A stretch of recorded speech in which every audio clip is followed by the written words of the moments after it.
The 2024 election is shaping up to be a doozy, but the important question is who is the most dog-friendly choice?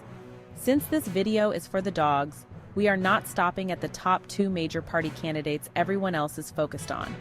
We will dig deep, sniff out the lies, and piss off just about everyone. Stick around till the end to see which candidate will keep the treats coming and tails wagging. Feel free to let us know who your dog will be voting for in the comment section.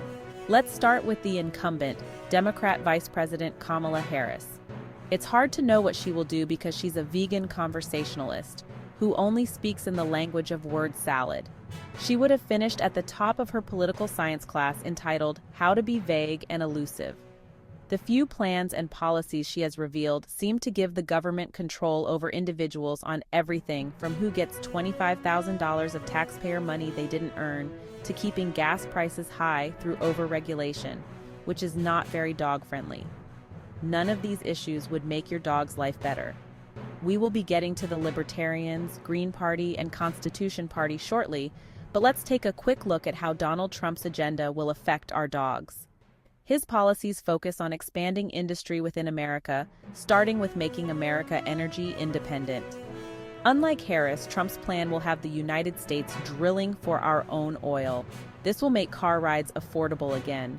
Dogs don't like high-speed rail, mainly because they're usually not welcome on public transportation. With the cost of energy being reduced, dog food, treats, and car rides will be more affordable. In my house, that means 3 tails are wagging. Now, that doesn't mean that Trump is perfect, because no one is.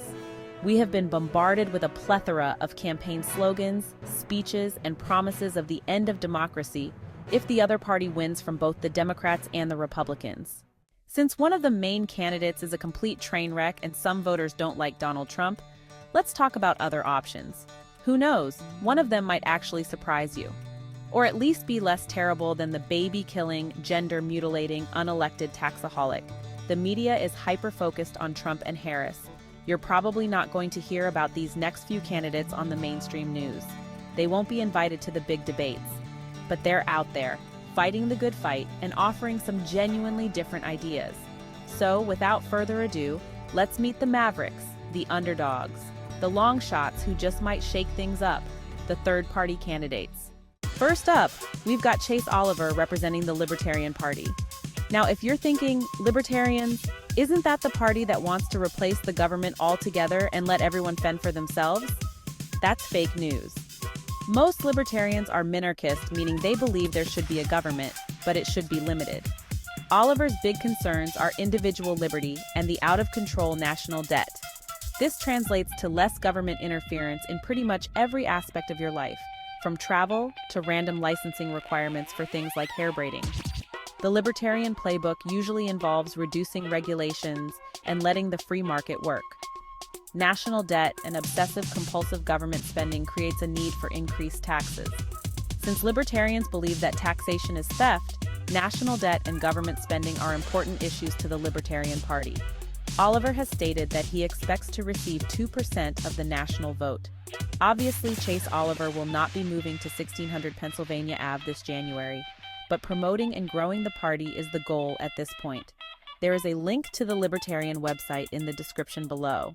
Section 4, Jill Stein Green Policies for a Not-So-Positive Future. Next up, batting for the Green Party, it's Jill Stein.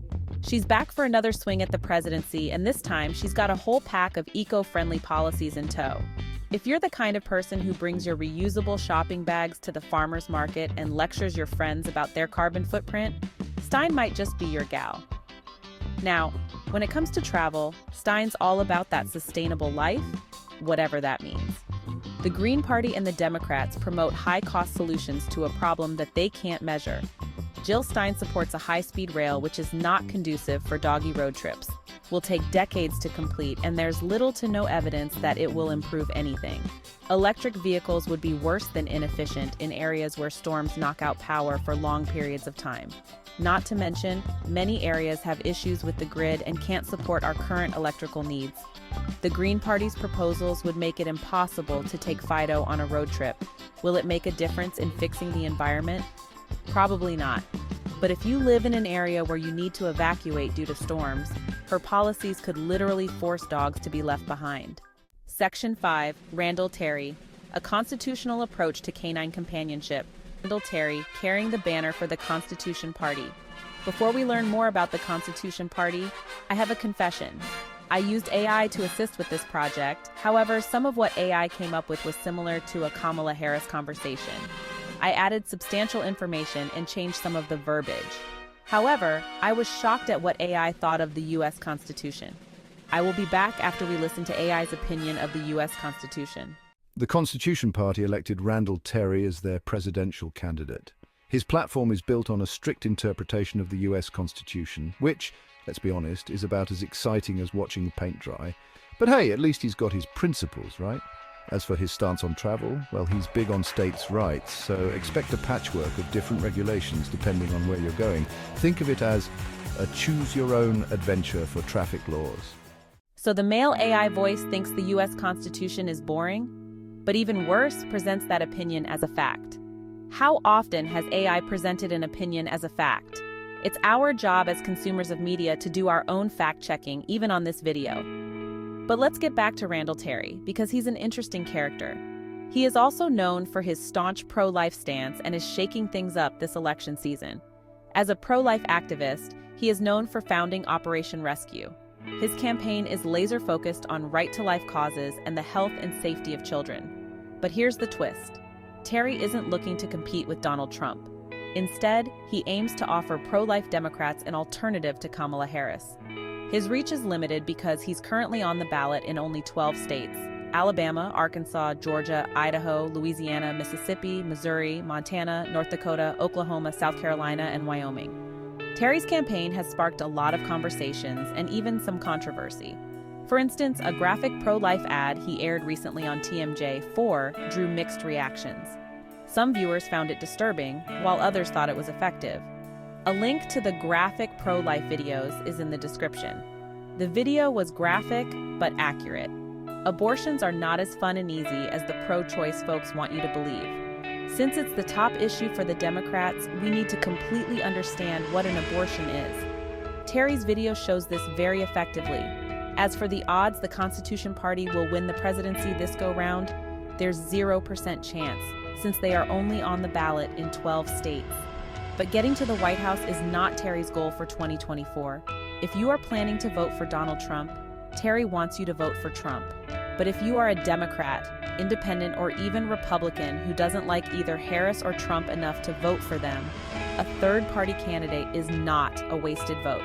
Not voting is a wasted vote. A third-party vote lets Republicans and Democrats know that you cared enough to vote, but that they didn't earn yours. Full disclosure, I'm the AI voice for Heather, who wrote the script that I'm now reading. Heather supports Trump in this election, but strongly believes third parties should be openly discussed and allowed to participate in national debates, especially when one candidate only wants to debate on networks where her sorority sister controls the fact-checkers, lighting, and moderators. If you were wondering if any famous people support third-party candidates, John Stossel has supported the Libertarian Party for years. More importantly, however, let's see who Buddy, Gia, and Ripley, my dogs, support. If I support Trump, do you think he would let me drink out of the big white bowl at the White House? We are dogs. I don't think we can vote. But I like Randall Terry because he needs a haircut like me. Taxation is theft, and I love chasing things, so I'm going to chase Oliver with the Libertarian Party.